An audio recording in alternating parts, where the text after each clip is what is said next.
আসসালামু আলাইকুম। SSC পরিমিতির Rajshahi board 2024 সালে যে প্রশ্নটি আসছিল সেই প্রশ্নটি নিয়ে আমরা বিস্তারিত আলোচনা করব।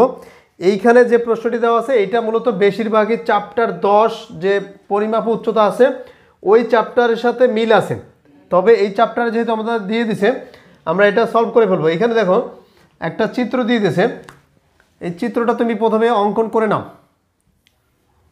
চিত্রটা হচ্ছে এরকম করে, উচ্চতা আছে এইখান থেকে এরকমের, তারপর এটা এদিকে, এটা সোজা, এটা হচ্ছে সমান্তরাল। কার সমান্তরাল? এইটার। তাহলে ত্রিভুজটা হচ্ছে এ বি সি ডি, আর এটা দেওয়া আছে ই এফ, এইখানে 60 ডিগ্রি। দেখো এখানে আমাদের বলে দিছে যে ই এফ আর এই যে বি ডি অথবা বিসি যাই বলো না কেন, এখানে আমাদের বলে দিছে ই এফ আর বিডি সমান্তরাল। যদি দুইটা রেখা মানে রেখা বলো রেখাংশ বলো সমান্তরাল হয়, সেখানে যদি এরকম একটা টানা হয় তাহলে এই কোণ একান্তর কোণ, দুইটা কোণ সমান হবে, মাস্ট বি। তারপর এই কোণ আর এই কোণও সমান হবে। যেহেতু ই এফ আর বিডি সমান্তরাল, এই কোণের সমান এইখানে এই কোণ আসবে 60 ডিগ্রি, আর এইখানে দেওয়া আছে 30 ডিগ্রি, এইটার সমান আসবে 30 ডিগ্রি। ক্লিয়ার? তো আমাদের এখানে ক নম্বরে দেখো, ক নম্বরে বলছে কোসেক এবিসি কোণ এর মান নির্ণয় করো। দেখো কোসেক এ বি সি কোণ মানে এই কোণটাকে ইঙ্গিত করছে, তার মানে 60 ডিগ্রি। কোসেক 60 ডিগ্রি মান কত? সাইন 60 ডিগ্রি মান আবার পড়ছে √3/2, আর এটা হচ্ছে 2/√3 হয়ে যাবে। That's enough. তাহলে 2/√3 হয়ে যাবে, এটি হচ্ছে অ্যান্সার। সাইন 60 ডিগ্রি 60 ডিগ্রির মান হচ্ছে √3/2, এটা উল্টা মান 2/√3। আচ্ছা, খ নম্বরটা দেখো। খ নম্বর বলছে ত্রিভুজ এবিসি এর ক্ষেত্রফল নির্ণয় করো। দেখো এ বি সি এই ত্রিভুজটার ক্ষেত্রফল, এই ত্রিভুজটা একটা সমকোণী ত্রিভুজ, যেহেতু এটা লম্ব টানা আছে, কারণ এখানে বলে দিছে যে 90 ডিগ্রির এরকম করে চিহ্ন দেওয়া আছে। এই চিহ্নটার নাম হচ্ছে যে এখানে সমকোণ বা 90 ডিগ্রি, তার মানে এটা লম্ব। তাহলে এ বি সি ত্রিভুজটা যদি নাও, এই বিসি হচ্ছে ভূমি, লম্ব হচ্ছে এসি, তাহলে আমরা ত্রিভুজের ক্ষেত্রফল নিয়ে সূত্র জানি হাফ ইন্টু ভূমি গুণ উচ্চতা এসি।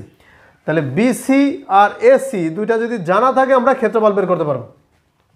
উদ্দীপকের দিকে তাকাও, দেখো এখানে এসি সমান 16 দেওয়া আছে, এই যে এসির মান 16 দেওয়া আছে, এসির মান আছে, লাগবে কোনটা?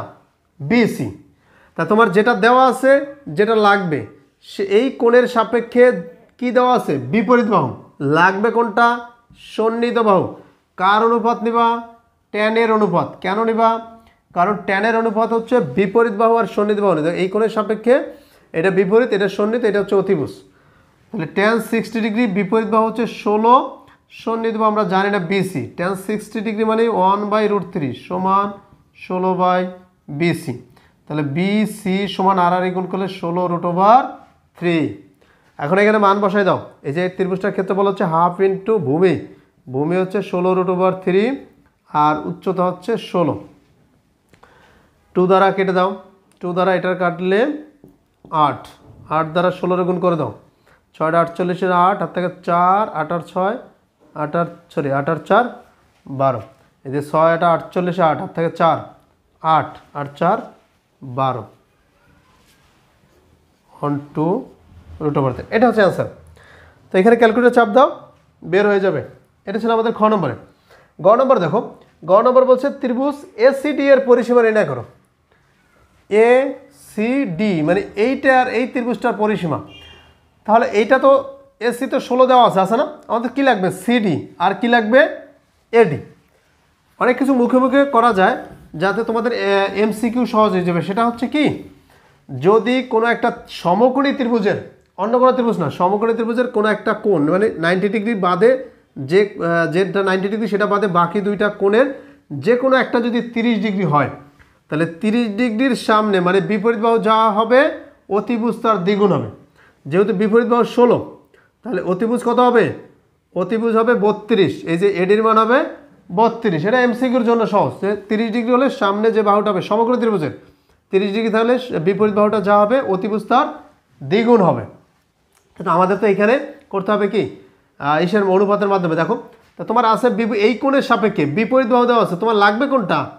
অতিভুজ। তা বিপরীত বাহু আর অতিভুজের সম্পর্ক হচ্ছে সাইন, এই জন্য সাইন 30 ডিগ্রি নিবা। সাইন 30 ডিগ্রি সমান বিপরীত বাহু এসি কত 16 আর অতিভুজ হচ্ছে এডি। সাইন 30 ডিগ্রি মান 1/2 সমান 16 এডি আর গুণ করো, এডি সমান 2 দ্বারা 16 গুণ করলে 32, তাহলে এটার মান বের হয়ে গেল 32। ক্লিয়ার?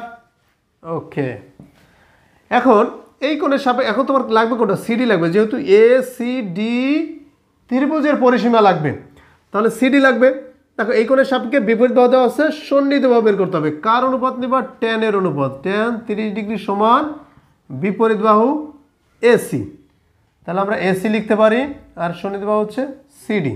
tan 30 ডিগ্রি মান 1/√3, এসির মান 16, সিডি আর গুণ করলে সিডি আর গুণ করলে সিডি √3 আর 16 গুণ করলে 16√3, এটার মান 16√3। ক্লিয়ার? এখন কি পরিসীমা বের করতে পারবা না ত্রিভুজটার? অবশ্যই পারবা। কেন পারবা? কারণ ত্রিভুজের পরিসীমা বলতে 3 বাহুর যোগফল, 3 বাহুর দৈর্ঘ্য তো দেওয়া আছে। তাহলে ত্রিভুজ এ সি ডি এর পরিসীমা, তাহলে পরিসীমা কত? একটা হচ্ছে এসি প্লাস সিডি প্লাস এডি, মান বসা দাও। এসির মান 16, সিডির মান 16√3 আর এডির মান হচ্ছে 32। ক্যালকুলেটর চাপ দাও, বের হয়ে যাবে। তো এই ছিল আজকে আমাদের রাজশাহী বোর্ড 2024 সালে যে বোর্ড প্রশ্নটি আসছিল সেটা নিয়ে বিস্তারিত আলোচনা। আগামী পর্বে রাজশাহী বোর্ডের যে আরেকটা বোর্ড প্রশ্ন আসছিল 24 সালে, সেই প্রশ্নটা নিয়ে বিস্তারিত আলোচনা করবো। সেই পর্যন্ত ভালো থেকো, আল্লাহ হাফেজ।